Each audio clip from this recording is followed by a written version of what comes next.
This section 4.7 is quick. It's not a very long one. It's called Newton's method.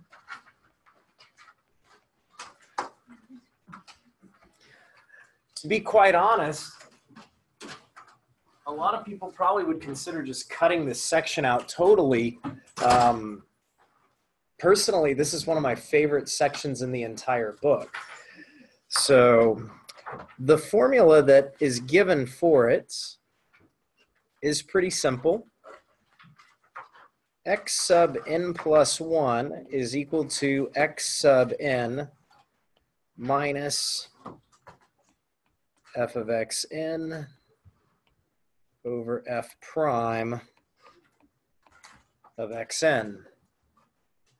So all of the x's to the right of the equal sign have a little subscript lowercase n. The one on the left is n plus 1. It's one of the first times we see what we call an iterative method, a sequential method for getting future values. And what Newton's method is designed for, it's designed for finding what we call roots or zeros.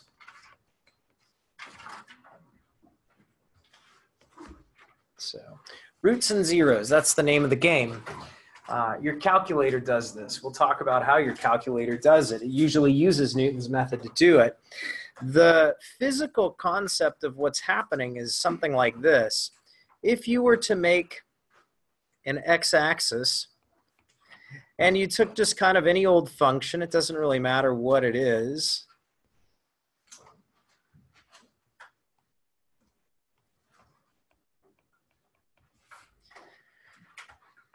the way this works is you have to pick a starting point. And once you pick a starting point, Newton's method will help get you a new point.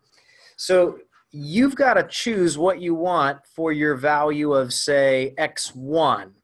So let's say that we pick, maybe right here, this is the value of x1 we chose. Computer did not choose this. Stewart did not choose this. We looked at the graph and chose x1. What we would do is this. We would find f prime. Right now we're letting x n's, all the n's get replaced with 1s. We plug it into this giant formula, and what this thing spits out is a new value, and the new value is equal to x2. All right? x2, where does it come from? It works like this. The formula is designed to take x1, plug it into the height of the function, wherever the function's height is at x1, create a tangent line, and slide down the tangent line until it hits the x-axis. Where it hits the x-axis, that would represent x2. So whatever number that spits out, that's how it got it. Put it into the function, slid down the tangent line until the tangent line hit the x-axis, and that created x2, and that's the number it'll spit out. If we use this new value here, x2, as our new x sub n's, plug it back into the formula, this will spit out x3. Where is it going to spit it out? Well, it'll take x2, it'll plug it into the function's height, which is somewhere down here, it looks like is the way our function is going. So somewhere down there is where the height will come from. It creates a tangent line. It slides down the tangent line until it hits the x-axis, at which point that generates x3. And every time it does this, so x3 is kind of nestled in there. What do you notice is going on with where it is moving us? It gets closer and closer to the x value for which the function crosses or hits the x-axis. So what this method is designed to do is take an x value, ride on these tangent lines until it keeps getting us closer and closer. If we do x4, we'll end up here, which slides over to there. x5 hits here, and then we just keep getting closer and closer and closer. So what this is going to do is it keeps getting us closer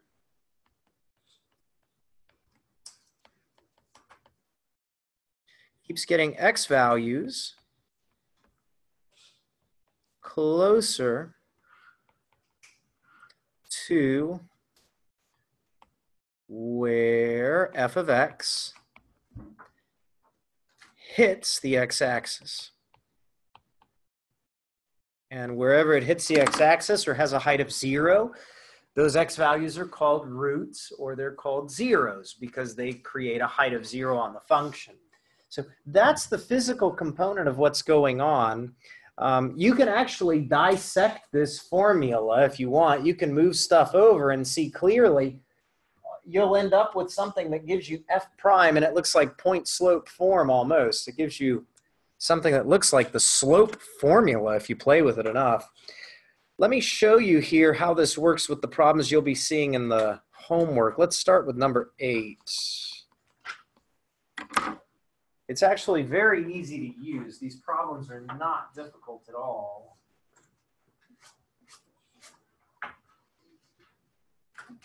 So they say, use Newton's method, find approximations x1. They give you x1. You need to get to x3. All right, so number 8. X to the 5th plus 2 equals 0, and they give us x1 is equal to -1. Here's what they're asking you to do. They're telling you, in a sense, solve this. Find the x value that makes that statement true. But they don't want you to do it analytically. They don't want you to use the typical algebra techniques and methods. They want you to use Newton's method. So in order to do this, what you're saying is you're saying that f of x is the function on the left-hand side of the equal sign. You're trying to figure out where it has a 0 or root.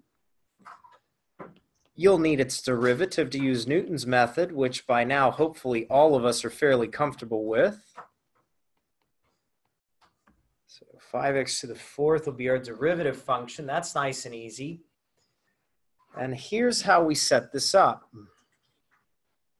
According to Newton's method, his formula says, if you've already got x1, you can get x2. x2 is found by taking x1 and subtracting f evaluated at x1 over f prime evaluated at x1. All you'll do is go and replace the values for all of this stuff, and it'll spit some new value out. So what will it look like? Well, let's see. x1 was -1 minus the top of the fraction's that original function f of x, but we're evaluating it at -1. And then we divide by 5 times -1 to the 4th, the derivative function in the bottom. So all we're doing is plugging stuff directly into these components. And at the end of the day, we get something like -1.2.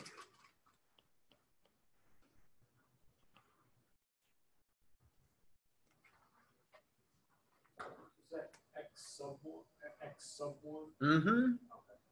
X sub 1. Questions about anything that got plugged in, where those values came from. But it didn't tell us to stop at the second iteration. It said stop at the third iteration. So what we need to do is we need to do this process just one more time. How? Well, x3 is equal to x2 minus the original f evaluated at x sub 2 over f prime of x sub 2. So we go back into the original function, we go back into the derivative, all the while replacing all x's with the value -1.2. Now keep in mind, sometimes the book doesn't write the answers out as decimals. They write them out exactly. I find that a little peculiar for a very good reason. The reason I find it strange is because The whole point and purpose of using Newton's method is not to get an exact value. The whole point is to approximate where these answers happen or these roots or zeros occur. So even if the book puts an exact fraction, you should be a little skeptic. Why would you want that? The whole purpose of Newton's method is to approximate the answer.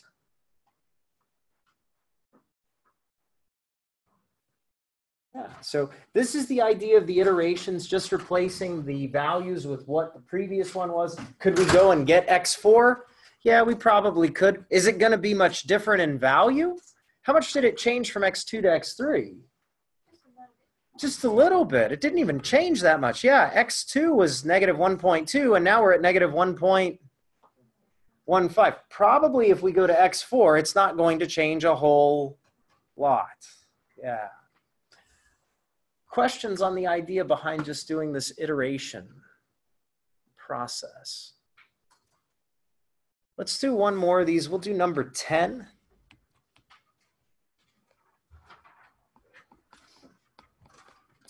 Relatively easy, straightforward problems. Boy, if this was all you had to deal with on this upcoming exam, you'd be set, right?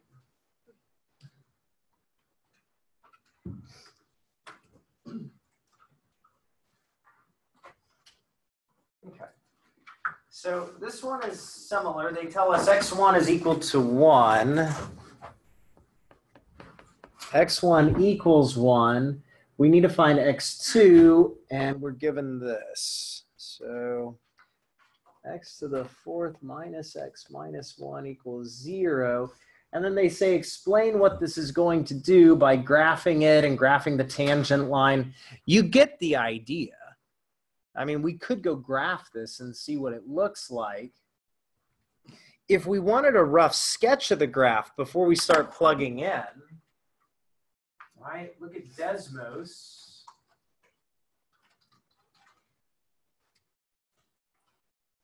It was what? X to the 4th minus x plus 1? Minus 1. Minus 1? There we go. Much better. Let's get nervous there. All right. So what did they say x1 was equal to? It's equal to 1. So what would happen? We'd go at 1, we'd drop down here, and then we take a tangent line. The tangent line is going to point us to the x-axis. So if we were to have it, it probably would land us where? Somewhere about right here-ish, I'm guessing. So somewhere about right there, between 1 and 2, around 1.5 maybe. So give or take. So let's see, if we do this the way we did the last one, that becomes f of x. F prime of x, 4x cubed minus 1. And now x2, we know it's going to be between 1 and 2 physically. On the graph, it looked that way.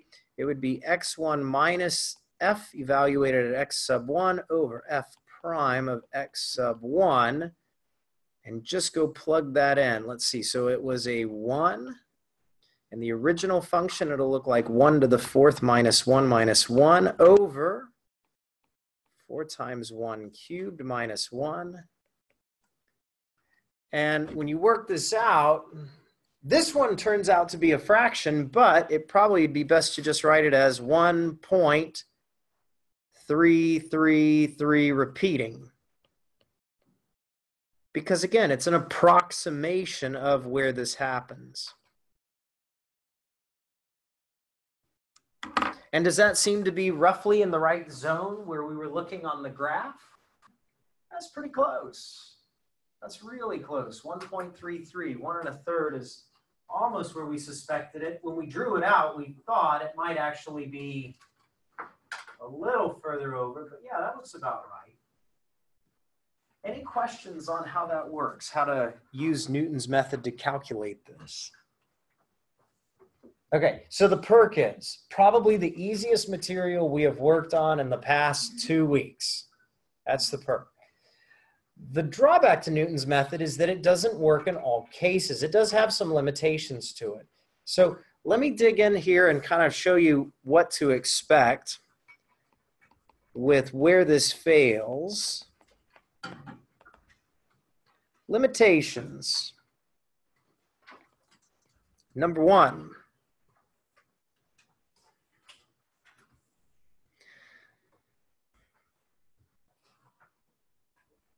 it only works for real valued roots / zeros. Only for real valued. And that, I mean, that you don't get how much we need to emphasize that. To kind of give you some idea of how to consider something like this, let's do a quadratic. So here's the x-axis. Let's have a quadratic equation. It looks something like this. Maybe in this quadratic equation, you decide that you're going to use the value of x equals, say, 4 as your starting point. And you've done this in your calculator. You didn't realize it, but you did it. What happens? Well, let's think about this. Newton's method is going to do what? If x1 equals 4, physically, what does it do? It takes us up to here, right?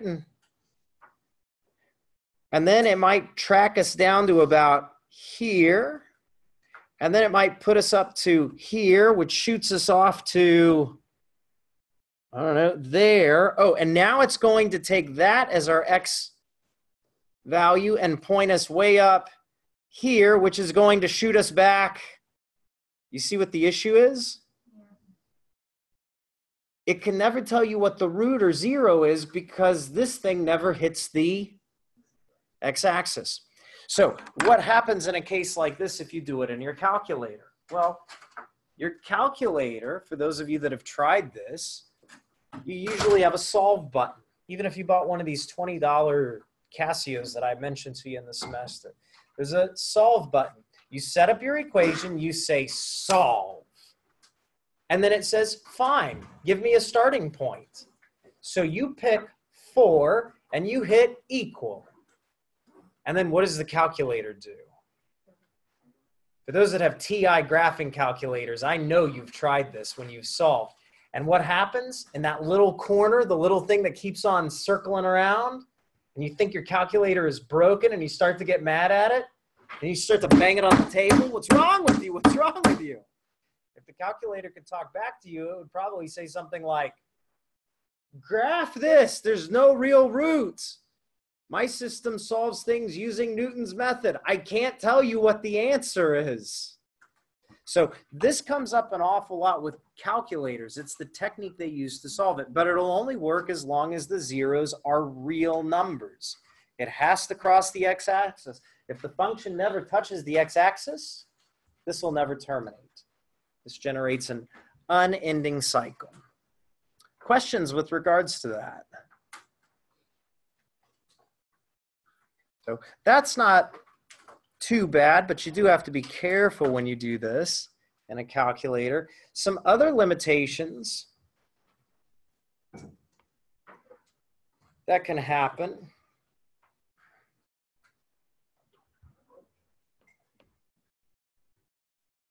Come from choosing a bad x1. You need to be careful with what you choose for x1. Sometimes you think you're choosing a really nice value for x1 and you're like, oh, this will work out just fine. And all of a sudden you find out, no, that doesn't. So here's an example of this. Let's say, here's the x-axis. And just because it's called x1, you probably have a temptation to pick what as your value for x1? 1. Okay. I've done it in the calculator too. Don't feel bad. So you just pick 1 as your go-to. That's your move. x1 is 1. I'm going to choose 1 as my starting point. Okay, that's fine. What if you happen to have a function that looks like this?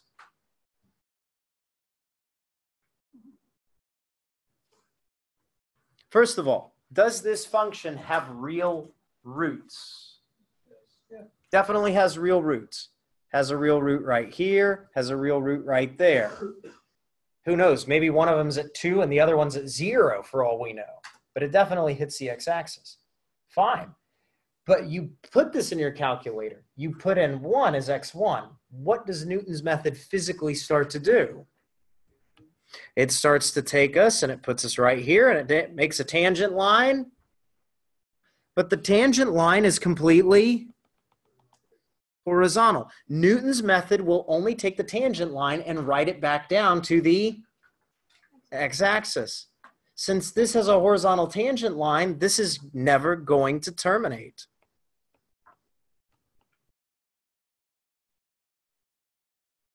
And what that translates to in your calculator, it actually translates in your calculator as not as an unending cycle like the first one.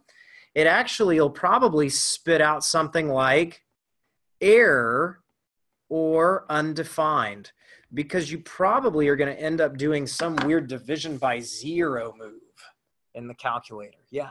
But anything to the right or anything to the left would have worked? Anything to the right would have been just fine. We would have been just fine. Now, there is a little bit of a risk with anything to the right or the left. If you've ever had physics or are in physics, sometimes you'll try solving things in physics, but you might end up getting the wrong root or the wrong roots. Could be plural. I'm going to go with singular. What do I mean? I mean this. Okay, physics has these kind of crazy things all the time, right? Parabola, because you took an object and you chucked it across the room and it makes the shape of a parabola as you throw it. Here's what could happen. Let's say x equals 0 is right here, or time equals 0 is right there. What's your favorite go-to for x1? 1. You always feel like choosing 1. I don't know why, but you do. So you try plugging in 1, and then what does Newton's method do? Goes up here. Oh, hey, we're going to get the tangent line now, and it's going to take us back to the x-axis. Sweet, there's x2. Then it's going to drop us down, probably about right here, and then it's going to take another tangent line and put us about right here. Hey, this is going to terminate. Eventually, this thing is going to keep getting closer and closer and closer until we're right there. And what's the value of that going to be? Negative. And then you're going to tell your physics instructor, time was negative 1.7. And the physics instructor is going to say, that's great. Negative time does not really mean a whole lot to us. So what happened is you really wanted this one. This was what you were desiring. So this was the desired root. But the problem is you picked an x value that was way too close to the other root. So there are problems where you have a function that has multiple roots and you're going to get the wrong answer just because you didn't pick a very good x1 value. So you need to be aware of what your graph looks like if it has this positive, negative thing to it. Questions on this one? Yeah, so that's definitely another concern to watch out for. And the last one here, these are also another variation. You can end up with an unending cycle, even if there is a real root. The first case could generate an unending cycle because it never hit the x-axis. This can also happen. This is a common one. I've looked this one up before. Hang on for a minute.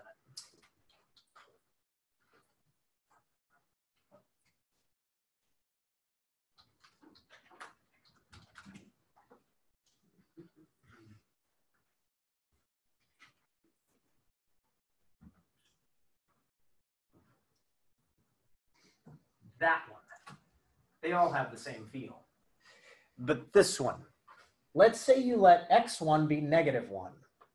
Newton's method takes it up to the height of the function, creates a tangent line. We skate down it. That gives us x2. Now x2 is equal to 1. To get x3, we take the value 1. Newton's method sticks it down here to the height of the function. We create the tangent line. We write it back over to get to x3, which is right there. Then where's x4? It just keeps on going. It never ends. Is there a real root to the function? Well, there's definitely a real root, but we'll never get it. And what's the calculator going to do? It's going to go into that blank screen like eyes rolled into the back of the head. And you're like banging it. Come on. What's wrong with you? And it's saying, I don't know how to find the root. So just be careful. This is another way to get an unending cycle. So this one here, physically, if you wanted to graph this, it kind of did something a little like that. But the idea was at -1, it's going to spit out the next iteration at +1, and that's going to spit out the next iteration over here again. And this will just keep on cycling through. Now, the reason I love this section, I mean, honestly, this is probably one of my favorite sections in the whole book. And it's not because it's easy, and it's not because there aren't very many problems in the homework.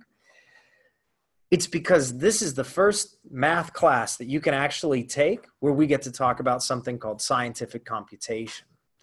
Scientific computation is fantastic, but you usually have to take higher level courses to do it. So this is the first time you get to see it. What do I mean by that? Scientific computation is basically designing a technique, an algorithmic technique, a recipe of steps to get to a result that are not necessarily in exact science to get there. This is just a method to get an approximate root. It doesn't tell you how to get the exact root, but it helped us get there. There are other ways to get around some of these limitations. Like, for example, number 1, you could ask yourself, is there an algorithm to get complex roots that works kind of like Newton's method? Yes, there is. Is it beyond the scope of this class? Slightly, but it won't stop me from looking it up. It's called Euler's method.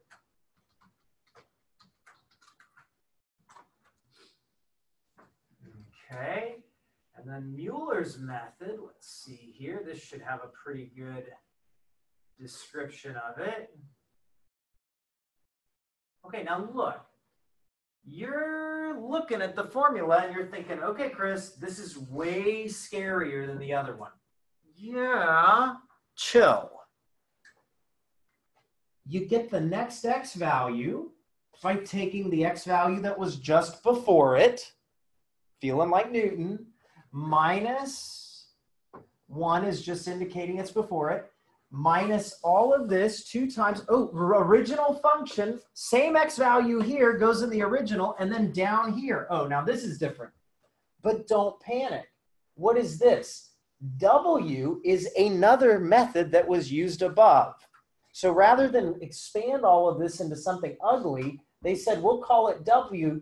We're not going to use just the current x that we've got. We're also going to use the one before that and the one that's before that one. So the way Euler's method works, it actually doesn't just use the previous x value. It uses the 3 previous x values to generate the 4th x value. And then to get the 5th x value, it'll need the 4th, the 3rd, and the 2nd x values to generate it.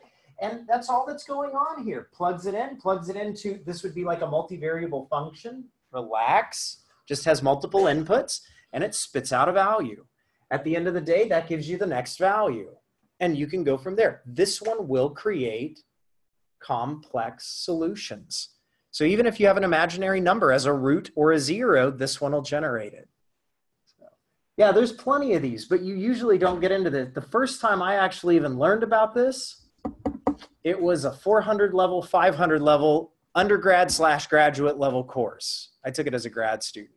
So it's really interesting that Newton's method is in this book because it's one of the first times you're going to see this and probably one of the last times unless you happen to get into math.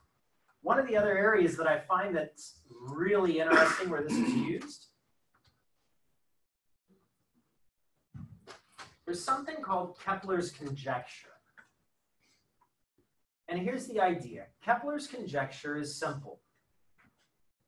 Kepler, the guy who figured out that planets move in ellipses, Kepler hypothesized, what is the most compact way you can jam a bunch of spheres together, a bunch of balls?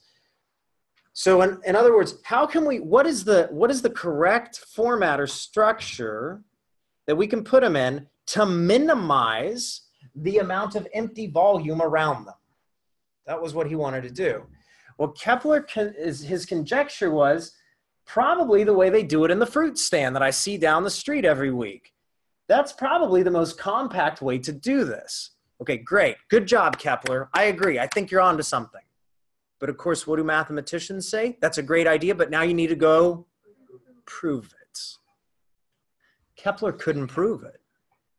He couldn't prove it at all. He got through some small things, like he understood certain patterns definitely were not optimal and they wouldn't work, but he couldn't prove it.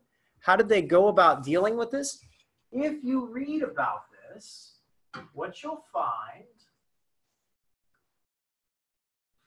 Wolfram, I'm going to go with Wikipedia. Okay. Here's what's interesting. There was a group of people, background, origins. Okay, so we're talking, here we go, 1611 is where Kepler states this, 1600s. All right, Gauss took a whack at it. Only with a certain amount of the lattices, the structure in which they were going to combine all of the spheres. So he had a little bit, but he didn't make enough progress. Hilbert, David Hilbert, bigwig mathematician as well, still couldn't get through this. This was part of one of his unsettled problems, the big problems of the early 1900s. So as you start to look through this, here's where this gets interesting. Hale. All right. There was a group. Okay, now you're starting to see where this is going. Check this out. 3 gigabytes. What are they using? They're using a computer. What happened? There was something called Hale, and they had several different acronyms for programs that they were using to try to test the conjecture and prove that certain structures definitely are not optimal. What they did is they boiled it down to slightly over 300, and they ran every possible configuration to see which was the most optimal. At the end of running the computer program, they found out that the most optimal was the one that Kepler actually thought would work in the first place, the fruit stand model. Okay, that's a great start. Here's the question. Letting a computer try every possibility, is that a mathematical proof? Okay. Well, there's a little, you can feel there's a, you kind of, mathematically speaking, are you happy about that as a proof? No, it doesn't seem like an eloquent math proof.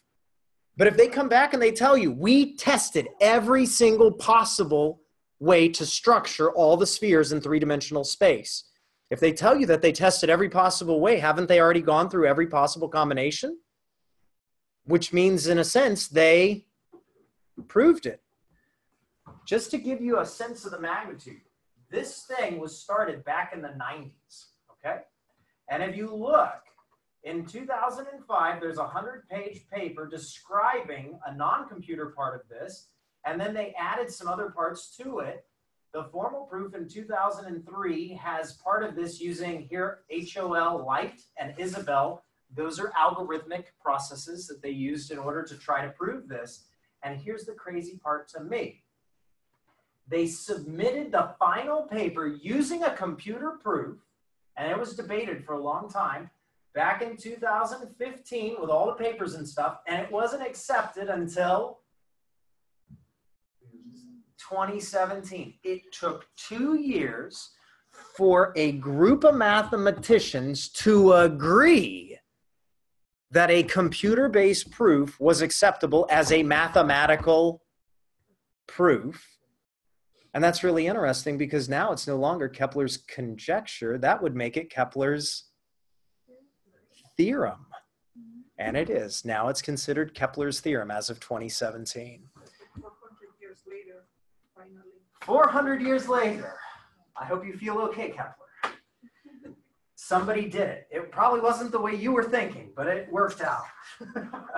Yeah. So I think one of the things that intrigues me the most about this idea of Newton's method and scientific computational methods is that, honestly, this is a big area in today's world.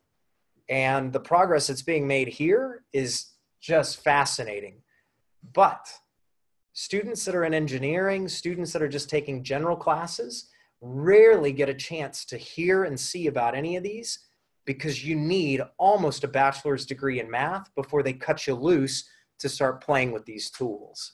So really interesting to at least have that opportunity to kind of mention some of this stuff. Let's go ahead and take 10 minutes. I'm going to start writing stuff out for 4.8 and we'll continue there.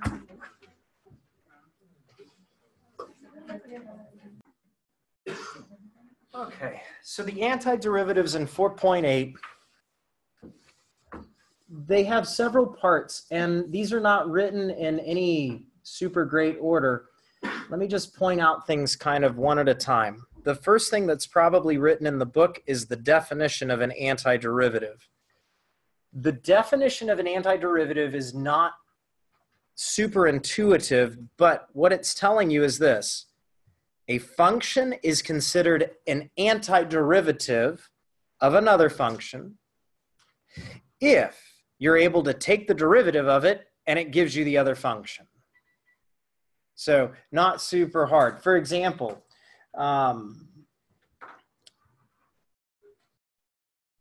if you took the function, say, 2x, its derivative would just be 2. Okay, the derivative of that would be 2. So what that's to say is 2x would represent the antiderivative of the function 2. It's actually like going backwards and doing the opposite of a derivative. There is a most general format because of the definition. The most general format always includes the plus c on the end. It's a theorem that's in the book. And the reason you're allowed to have a constant on the end is because if you took the derivative of this entire thing, what would happen to the constant? It disappears. And because it'll disappear, that still would make it an antiderivative of little f. So the book's notation is capital F's represent the antiderivative for a function little f. Capital F is the antiderivative of little f. The general results that are posted here on the left-hand side, these cover a lot of the major ones. If you have x to the n, the opposite of doing the derivative is to increase the power by 1, and then you need to divide out front, do 1 over that new power in the bottom to cancel out its effect. And I'll show you what this looks like. The one thing you need to remember is this is only true as long as little n is not -1. I've seen people try to do this with -1. It doesn't work out pretty, all right? -1 is a special case. X to the -1 is like 1 over x, and we all know that comes from taking the derivative of the function natural log. So x to the -1 has an antiderivative that looks like natural log of absolute value of x. E to the x is always a good friend of ours. Antiderivative of that, no surprise, is still e to the x. We like that. The antiderivative of cos turns out to be sine. You can always double check these, right? Because the derivative of sine would generate cosine. Makes sense. The antiderivative of the sine function would be cos, but it has to have a negative to counteract the negative you'd get through its derivative. The ones that we oftentimes forget down here at the bottom, we'll see secant squared and we're like, I don't know how to get the antiderivative. You just need to remember it's because it's related to tangent. Derivative of tangent makes secant squared. So, and same thing about the arc functions in the trig world. I already told you the derivative of the arc sine is weird. But what that translates to is if you have a weird function and you need its antiderivative, it might just be as simple as arc sine or inverse sine. So just keep that in mind. But these all work from the left-hand column to the right-hand column is taking the antiderivative.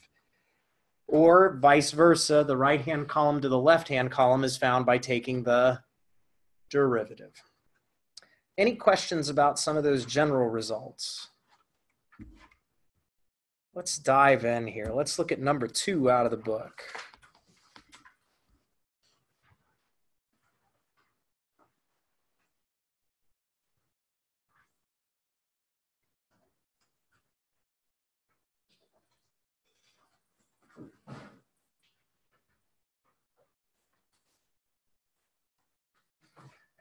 Point 8. Find the most general antiderivative. Number 2. Starts us off nice and easy. Little f of x is equal to 8x to the 9th minus 3x to the 6th plus 12x cubed.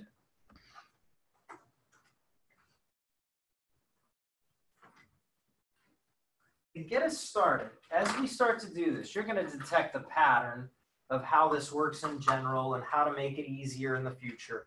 But we're going to go just by definition and take it nice and slow.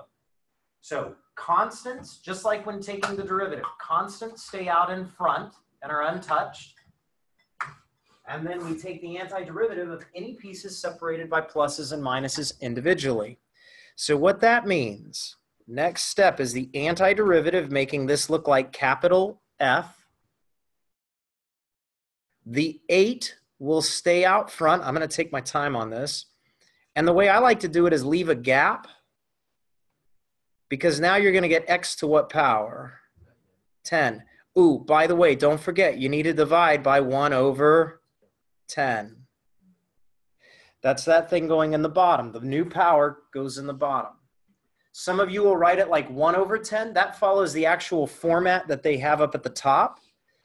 You could do this instead. We'll do it on the next one. -3. The new power will be x to the 7th. Instead of writing 1 over 7, you might just write that thing over 7. Just remember, you got to divide by that power somewhere. If you didn't divide by that power, you've done an injustice.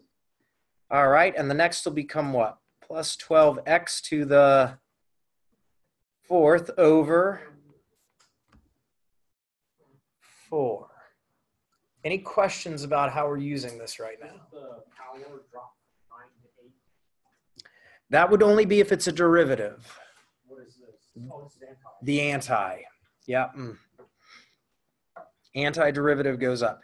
And now you'll consolidate some stuff here. So 8 divided by 10, we can reduce that fraction as 4/5. Still x to the 10th minus, probably would like to write that as 3/7 because that's the coefficient in front of x to the 7. 12 divided by 4 will give us 3x to the 4th. And we feel good. Like, we're like, yeah, man, I did it. And what you don't realize is there is a scary teacher out there somewhere that is just about to have a conniption. And they are going to mark you off heavily. And you're not going to know why. And the reason is because, look at the instructions very carefully. What did it tell us to do? It said, find the most general antiderivative. We don't have the most general antiderivative. We said the most general has a constant c at the end. So there are, and I'm not kidding, if you write this and box it in as is without the plus c on the end, there are teachers out there, I know them. I won't name them by name because they're very sweet people unless they start grading math problems. But they will dock you 5 points on a 10-point problem because you forgot to put C. Yeah, so be very careful. Most general has to have C. I might dock you half a point if you forget C. I got other things to worry about, honestly. Yeah. So let me just show you how this works. Capital F, if we just take the function as is without the constant, and we kind of think about the way this works, here's what's going on. All right, so we said it was what? 4/5 x to the 10th. What was it that? Negative 3/7 x to the 7th.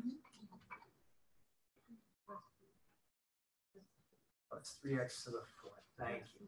Okay, so here's this function here. Now let's consider the original function for a minute. The original function happened to be 8x to the 9th minus 3x to the 6th, I think it was, plus 12x to the 3rd. Here's what we're dealing with. Two different functions, right? Once upon a time, you had to figure out what's the antiderivative, which is the derivative. You remember all that. Confusion. So now, here's what we're doing. As we look at these, we said the antiderivative function is in red. If it is an antiderivative, the derivative of that should be the blue. Well, think about this for just a minute. On the antiderivative function, the red function, let's think about its tangent line. If we had a tangent line, the slope here would be negative, which corresponds to negative height. And then right here it is 0, which doesn't surprise us as that blue one goes through. And then as we go up, the derivative would represent a positive height, which is why we've got positive blue. My question is this. What if we tack on a constant? Constants are allowed to vary. If we let this vary and just bounce up and down and up and down, does it change the fact that the derivative of the red function is still on the left-hand side? It's still negative. No. Does it change the fact that the flat spot still happens when x is 0? No, it doesn't. That's why we're allowed to have a constant, because it will not change the fact that it is an antiderivative of that blue function, because taking the derivative of the red will still generate the blue one. Questions with regards to that? Will we ever need to solve for the constant? Yes. There are times where you do need to solve for the constant, but you have to be given initial conditions to do so. Yep, and I'll point those out. Yeah, other questions on that? All right, let's keep hacking away at more of these. How about number 8?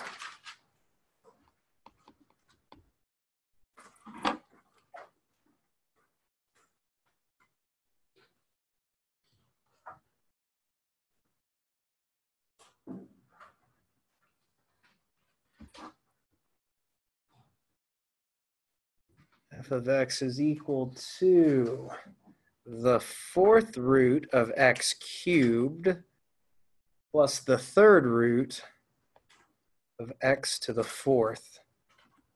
Sounds convoluted. All right, if you were taking a derivative of this, you know the first thing you do is change the exponent. Yeah. Rewrite these as exponents. So let's just rewrite this. This would be like x to the 3/4 plus x to the 4/3. Great place to start. All right, antiderivative step. So now we're going to write this as capital F of x. Oh boy. Now, for those of us that are fractionally challenged, don't mess with the front thing yet. Just put a question mark. Then you're going to get x to the, you've got to do what? You've got to take the 3/4 and add 1, plus another question mark, x to the 4/3 and add 1 to that. Okay. Yeah, 3/4 plus 1 should be 7/4. Yeah, I know those fractions, they suck. What's that shirt? 5 out of 4 people struggle with fractions. Something like that. See, I told you. I'm one of the 5 out of 4. Yeah, 7/4. There we go. 7/3. Thinking of the other. Now, here's the thing that's nice about these. When you get the fraction as a power, what's going to go out front? It's the reciprocal. 1 over that just causes it to flip upside down. So I like to just wait until I know what the power is going to be and then flip it upside down. All right, so this other one should turn into the 7/3. Flip it over to get 3/7. Yeah, I swear. Think of it like your scary 3rd grade teacher that has like a yardstick and permission to beat your knuckles until they bleed. You've got to put a constant on the end of that, otherwise you're wrong. So capital F of x is going to equal 4/7. So 7/4 plus 3/7 to the 7/3 plus c.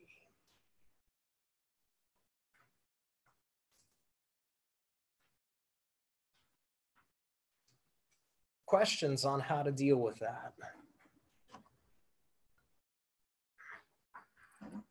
Not half bad. Let's do a few more of these. I think we're going to be on track here. Let's look at number 10.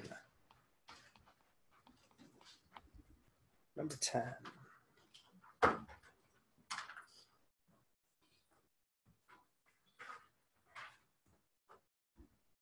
All right, so number 10 is little g of x is equal to 5 minus 4x cubed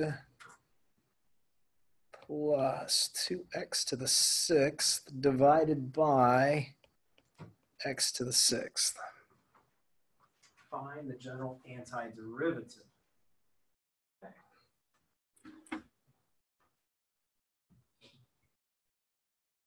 Thoughts on this? I would say take every one of them and divide it by x to the 6th. I totally agree. Use the fact that there's a common denominator. Why? I'll give you a reason why. We don't have a quotient rule for antiderivatives yet. So as we work through things, we'll start generating that kind of stuff. But yeah, for now, we just need to rewrite this. So this would be like 5 over x to the 6th minus 4x cubed over x to the 6th plus 2x to the 6th over x to the 6th. Okay, so this will end up giving us 5x to the negative 6 minus 4x to the negative 3rd plus 2. So everything right now has just been some basic algebraic manipulation. Now we're ready for the antiderivative step, which means that we should write this as big G, capital G. All right, here we go. This is going to get weird. 5 times x to what? Okay, we got to add 1 to the power.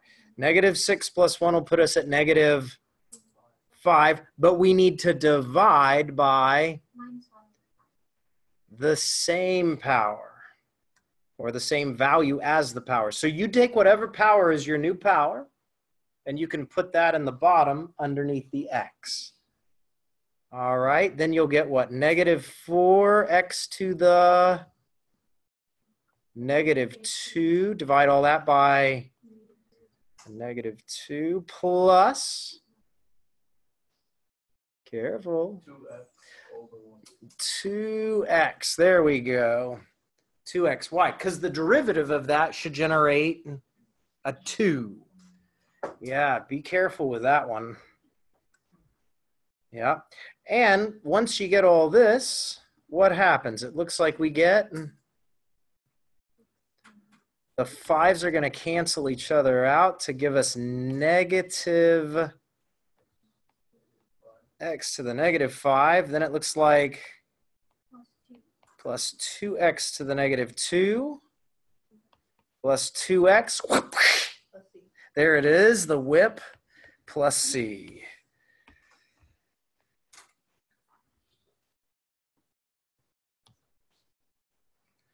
All right, now, here's what's going to happen. People are going to start doubting. They're going to wonder, how do you know that's right? Are you sure it's right? Well, there's good news. These problems told you to check your answer every time. I've just been kind of sloughing off. If you had to check this, what would you need to do? You need to take the derivative of this function.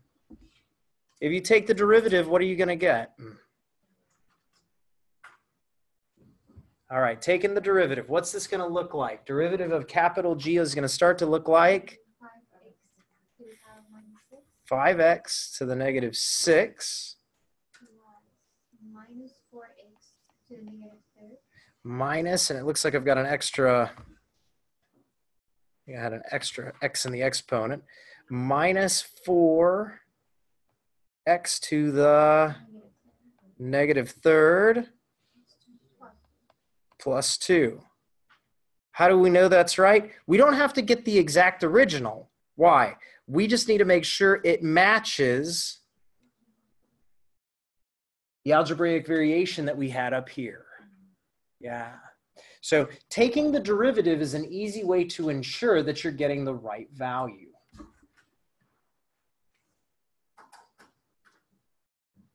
Yeah. Questions on that?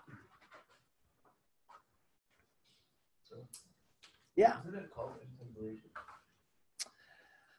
So generally integration uses an antiderivative as the technique to do the integration, but not all integrals use antiderivatives as the technique. So yeah, what'll normally happen is when you say take an integral, most people will be like, oh, antiderivative. And most of the time they're right. But there are other types of integrals that are not antiderivative types. Yeah, but in Calc 2, they'll almost always be an antiderivative. Yeah, and we'll cover that a little bit here in the next week. Yeah. Let's take a look here at, oh, what's a good one? Oh, yes, number 20. Number 20 is interesting. 4.8.20. We're given f double prime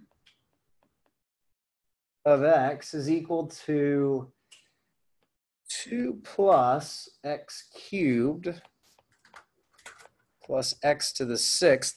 And we're asked to find little f of x. In other words, undo the derivatives.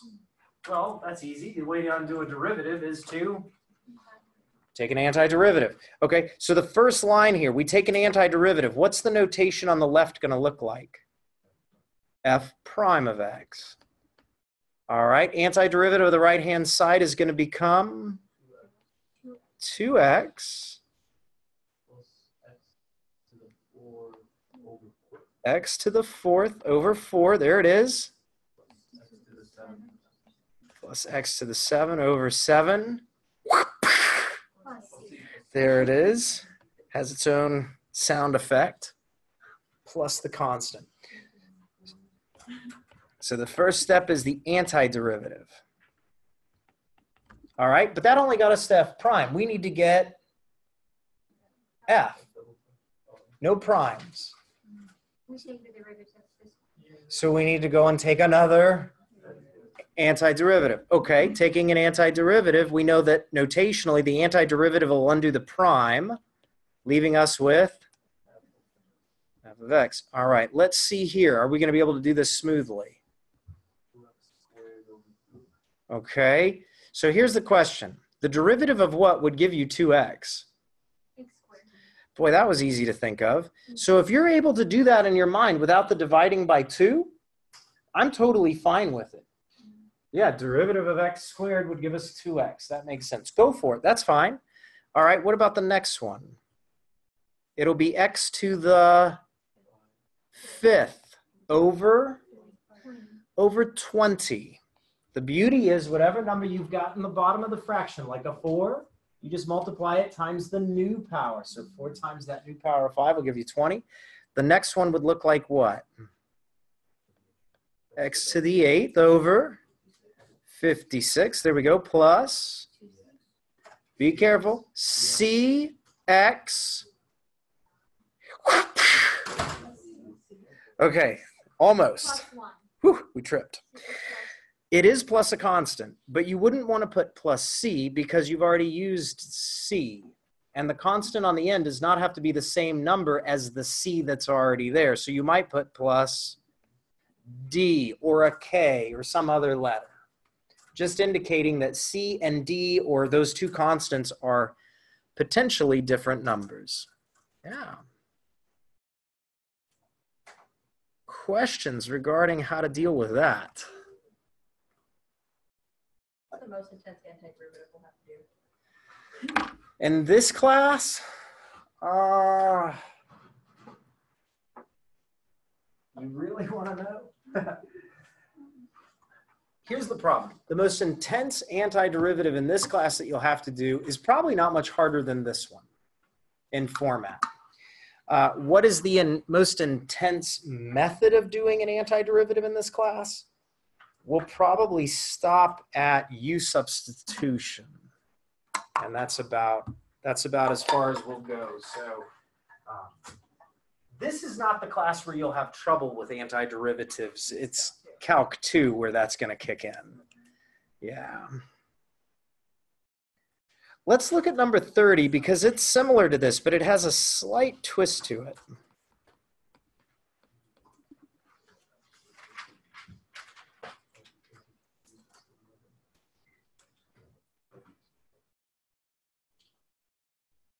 Okay. Look at the way number 30 starts. It feels real similar.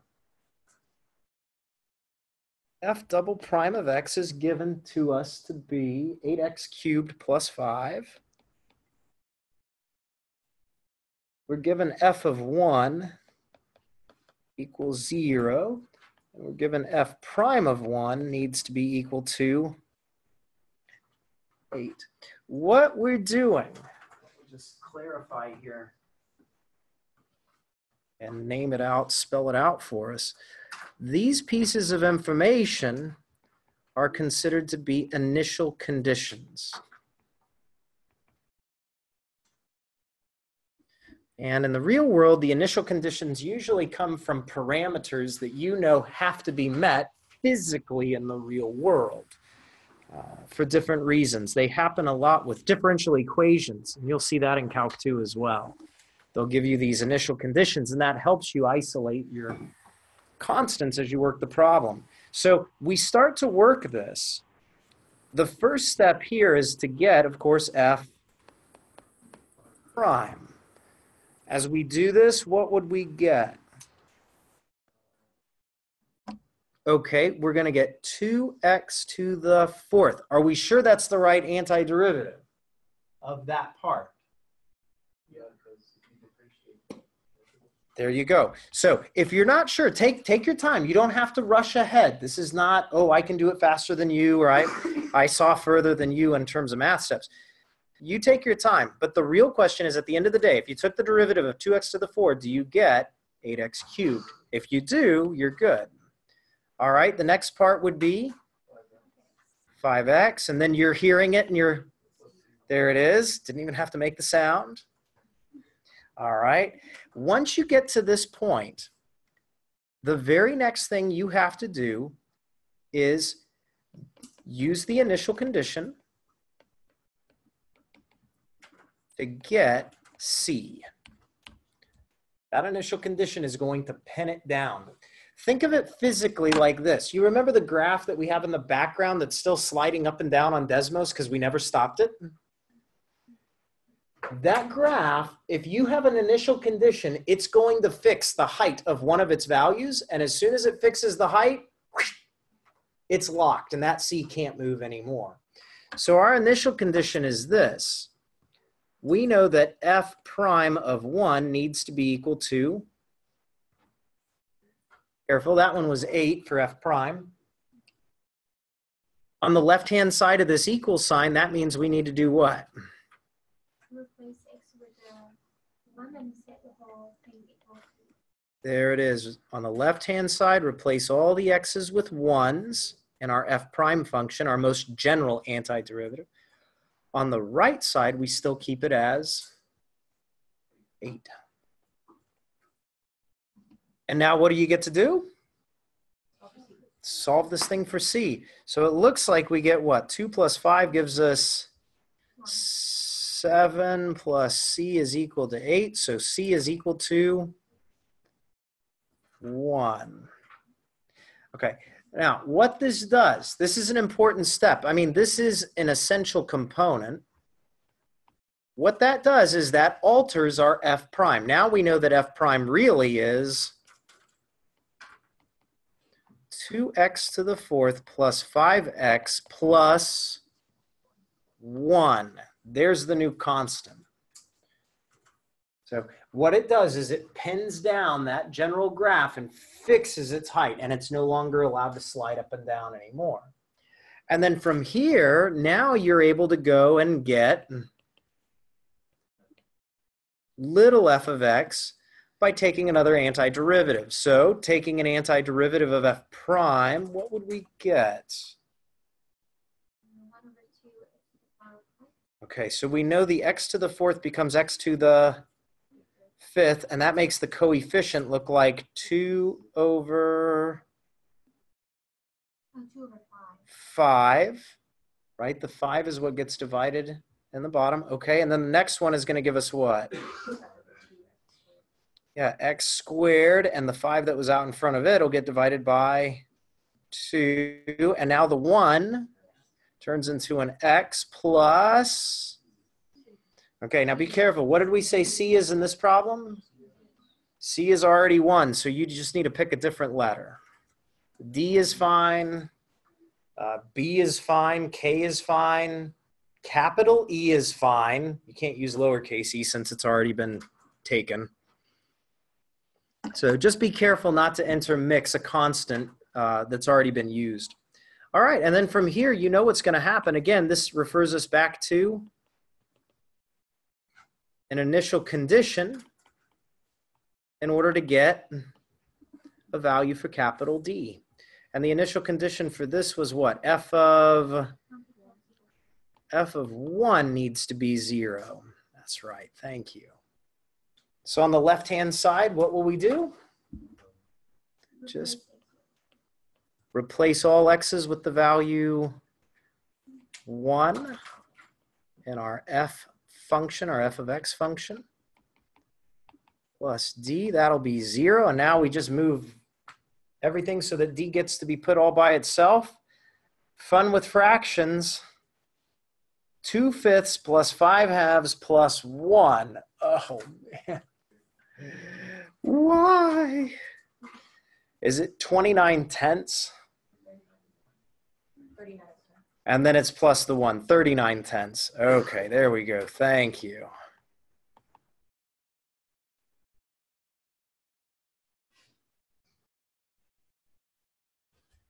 All right, so that gives us the value for D. The only thing that we need to do at the very end of the day is replace that and substitute it back into what we said little f was. So little f of x will end up becoming 2/5 x to the 5th plus 5/2 x squared plus x minus 39/10. So again, all we're doing is substituting the value we got for D into the D that we had in the function we had from the antiderivative. Questions on how that works? Questions on that?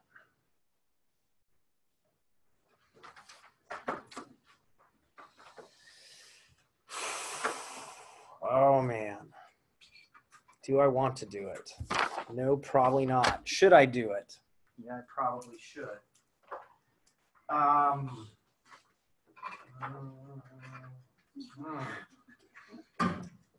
gonna do it. You don't understand what I'm about to do, but I'm gonna do it. Okay, so here's the implication when it comes to physics. You can almost sense the groan with the word, right? Physics. Ooh. Yeah, feels like that. So the idea is we've got three functions that we've been mostly interested in physics: position, velocity, and acceleration. All right. They are represented as S of t for position, V of t is velocity, little a of t for acceleration. Now, up until now, the way we've gone from position to acceleration, we've had to take the derivative. In this particular case, what we'll be doing is we'll be starting with something like an acceleration problem, and we can get to any of the others if we take an antiderivative. Sounds simple, sounds easy. Thus enters problem number 52.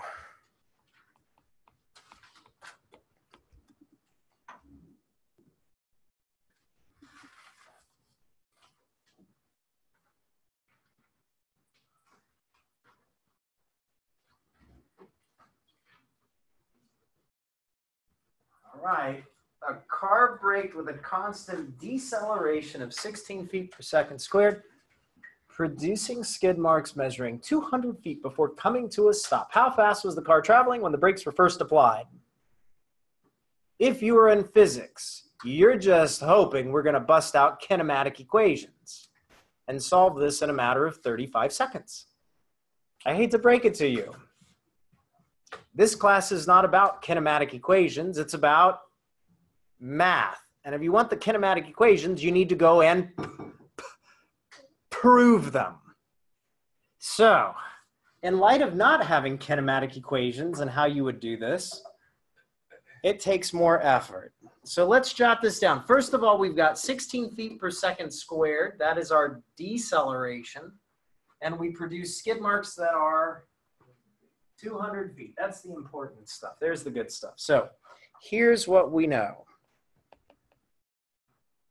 We are given acceleration, little a of t. Careful, it's negative. It was deceleration. So deceleration is negative acceleration. All right. V of t. Now we know how to go with this, right? We just need to take in antiderivative. So what will that give us? Okay, negative 16. Let's keep them as t's for this just because it's physics and time. So negative 16t, okay, plus some kind of a constant. For those that are in physics, you probably already labeled it on your paper as V naught. You don't have to. Just as a side note, some people write that as V naught. And the reason is because, what does it represent? There we go. So this little piece of information happens to be the initial velocity. That's a good thing to make a note of. All right, and then if we take another antiderivative, we'll get S of t, which would give us negative 8t squared plus ct plus d. Ooh, and d has its own thing going on. What is d? D would be the initial, if the previous one was initial velocity, Initial position. initial position. Okay, great.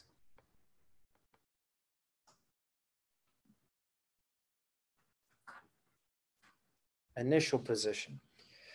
So this is the way this setup in general works with regards to an antiderivative and how to kind of think about these.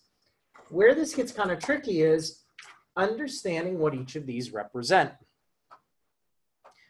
The position function is telling us where the car is and where the car goes. So you have to have some kind of orientation associated with this. And you don't have to draw anything out to really explain this. But the position function, if we generate skid marks, how far are we away from where we applied the brakes? We end up being 200 feet, which means our starting position was where we put the brakes on. So at the time we apply the brakes, our position is actually at 0. Okay, so that's where some of this stuff gets weird. That is the initial position, but it cancels out and becomes 0 because there is no distance away from when the brakes were applied.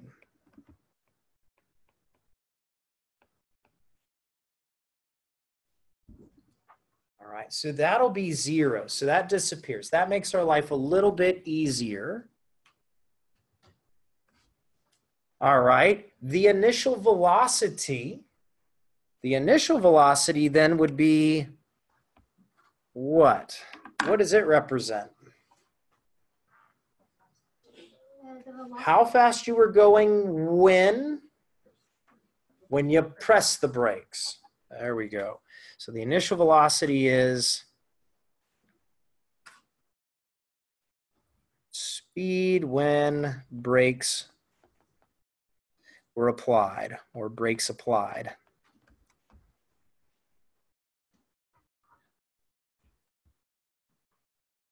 All right, there we go. That's good. Speed when the brakes were applied. Perfect. In fact, what did this problem ask us to find? Yeah, how fast was the car traveling when the brakes were first applied? So we're actually supposed to find C. Find it. That's our goal, is to find C. All right, now we're off to a good start. We can start to play around with this a little bit. Here's the trick. You've got to use some of the other information to get there. What other information? Well, you have information about what happened when the car stopped. All right. So let's talk about when the car stopped.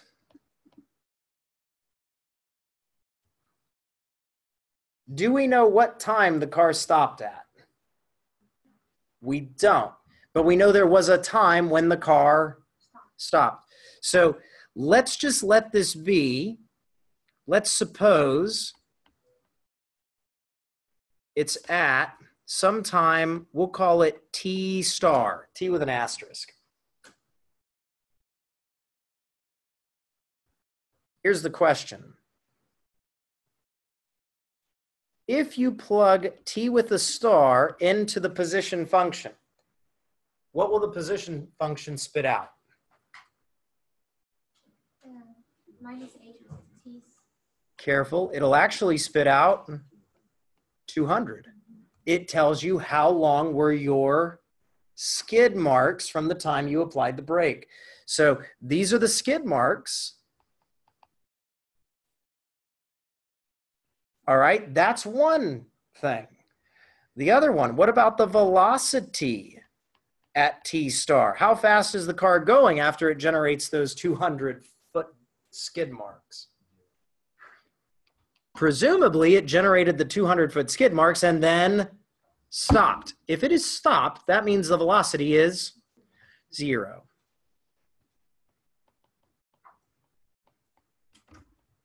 It stopped after the skid, or stopped after skids. All right, you've got two equations. You can kind of play with both equations. Why? Because let's do this first one here, the position one.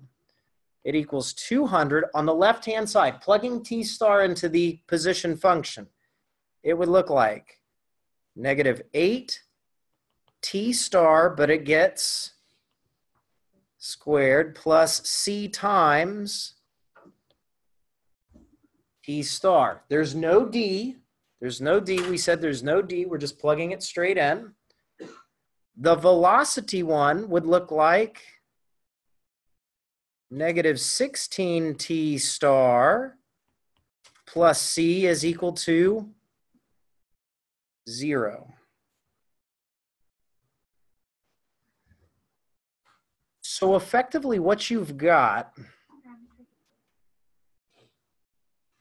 a system of equations. You have two equations. There's one on the left, one on the right. How many unknowns are there? 2. There are 2. T star and C. Which one did you want to try to find? C. Okay, so how would we solve this in order to find C? We need to do a substitution. Ideally, we need to replace a... One thing by another and then find the other. There we go. One thing by the other to find the other. Oh. Okay, so here's the question. Do you want to replace C's with something that has T stars in it, or T stars with something that has C's in it? So it's easier to find C, to use this equation, and then find C, and then plug it in there, and then get going. You want to turn T stars into things about C. If you can get everything about C's, you can find C, which is what you were supposed to get in the first place. So we'll use equation 2. If you wanted to label these, I would call this equation 1. I would call this equation 2. Let's solve equation 2 to isolate T star. Well, that's easy. T star now would be equal to C over 16. Our goal is to now sub into equation 1. All right, so here comes the substitution step right here. As we start to substitute this thing in over here, here's the sub. So when we say sub it, negative 8, T star really is C over 16, but it gets squared, plus C times T star, which is C over 16, which is equal to, there we go, 200. All the dirty work is done for you. All you need to do now is use equation 1 to isolate C. Yeah. So for some of you, this will probably be an easy task. For others, your algebra might get kind of roughed up. But again, the whole point and purpose of this was to get a way to do some substitution and reduce this system of 2 equations into a single variable. So as you start to play with this, what you'll end up with is something like negative C squared over 32 plus C squared over 16 is equal to 200. Yep, you can take this out. You can combine some things. So in the end, what you'll get is something like C squared times 1 over 32 is equal to 200. So C squared by cross multiplying will end up giving us 6,400. So at the end of the day, C is equal to plus or minus the square root of 6,400, which is thankfully nice. It is 80. And the units for this would be measured in, Meters per second. all right, this one happened to be not meters, but feet, and it's definitely per second. So plus or minus 80 feet per second. All right, now question. This is the initial velocity of the vehicle before it generates those skid marks. Plus or minus? Plus, Plus. Why is it plus? because it was going fast before it stopped. Not just that. It wasn't just going fast. What does minus indicate? Slowing down of the It's an orientation issue. So if velocity is positive, we're moving forward. If it's negative, we'd be moving. Presumably, they're not going backwards. So we'll take the minus out because minus would indicate they're going backwards. So this means that the initial speed was 80 feet per second, or something a little more at home, approximately 55 miles per hour. You have one problem like that in your homework. So hopefully this will give you a good setup and how to get it started. Any questions on that? This is not a question that's for the exam. This is a good homework question. This is not a good exam question. Yeah. So, but it's worth mentioning. Yeah, and at 55 miles an hour, it definitely shouldn't be negative. How many cars can do that in reverse? Has anyone here ever tested a car in reverse to see what it'll do? Nobody? Man, what are you guys? College students? Come on. I used to have an old Toyota Corolla. And one day at about 11:30 p.m. in the university parking lot, I decided I should see how fast it can go in reverse with all four doors wide open. I'll have you know, the engine started to hurt right around 35 miles an hour. The trick is, here's the thing. If you drive fast backwards, what happens when the steering wheel moves a little bit? All of the weight of that engine is moving around and throws the car. A small move in the steering wheel one way will jerk the car in the opposite direction, and that front end will go out from you. So I opened the doors to help stabilize any issues I might have trying to avoid street lamps. If you have any questions, I'm happy to help you. Otherwise, have a good one.